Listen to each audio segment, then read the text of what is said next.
Buenas tardes, mi nombre es José Luis Osorio Arroniz y hoy les vengo a hablar sobre las aplicaciones de la ley de Faraday.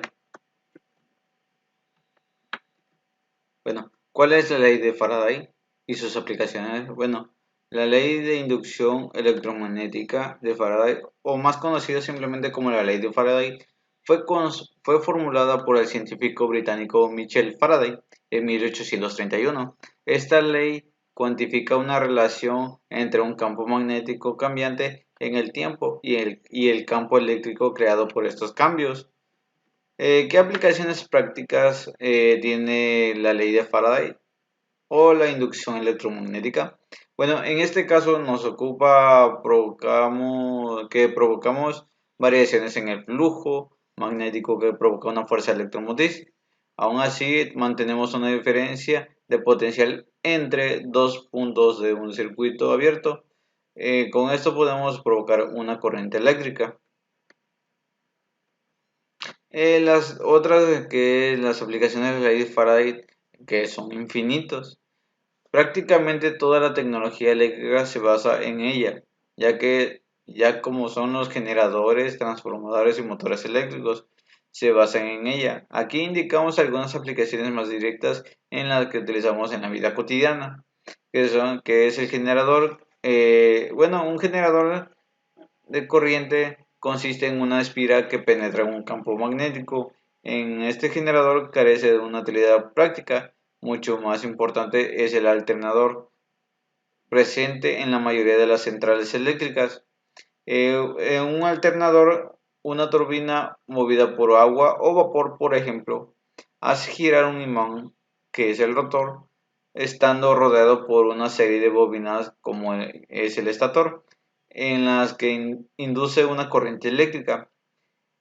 Como el campo magnético se encuentra en rotación con una velocidad angular, el resultado es una corriente alterna de frecuencia angular.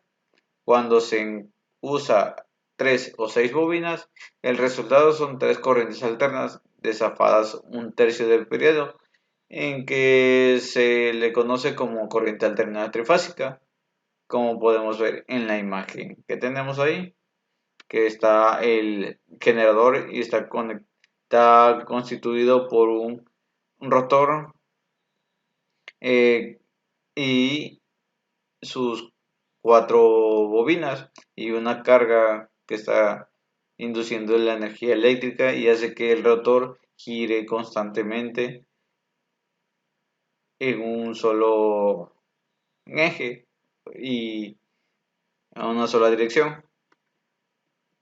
También se puede construir un generador mediante un sistema de inverso que hace girar una espiral a un campo magnético estacionario, empleando conexiones adecuadas que puede conseguirse, además de la corriente que vaya siempre en el mismo sentido, lo que permite constituir un generador de corriente continua, como podemos ver en las imágenes que tenemos ahí, un acumulador, un galvanómetro, un carbón brush y un coil.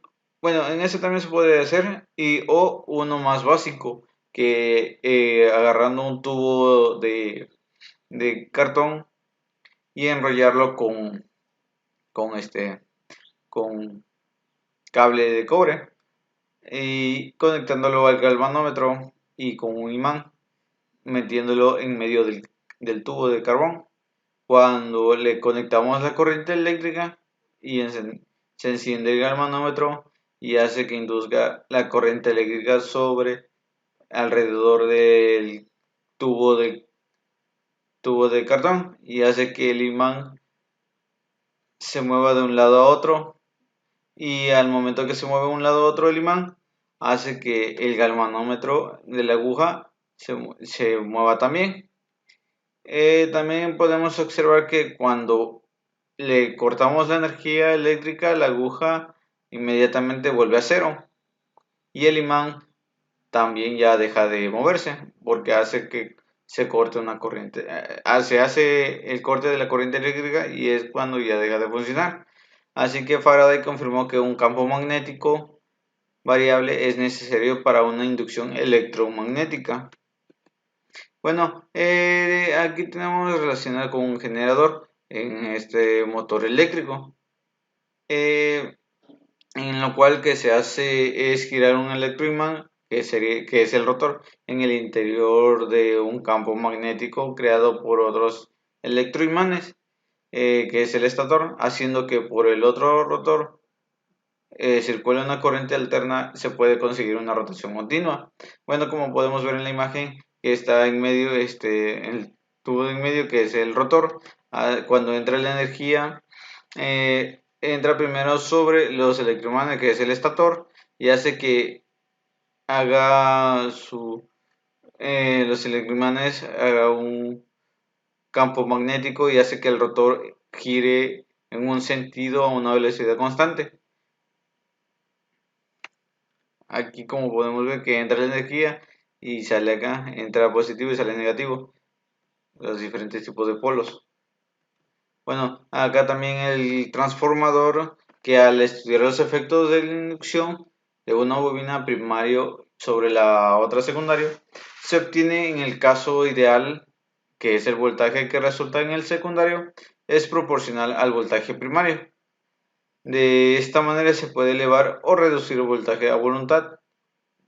El dispositivo formado por estas dos bobinas alrededor de un núcleo eh, es, es un transformador, que los transformadores son esenciales en la transmisión de la energía eléctrica, porque al mismo tiempo aumenta el voltaje y reduce la intensidad de la corriente.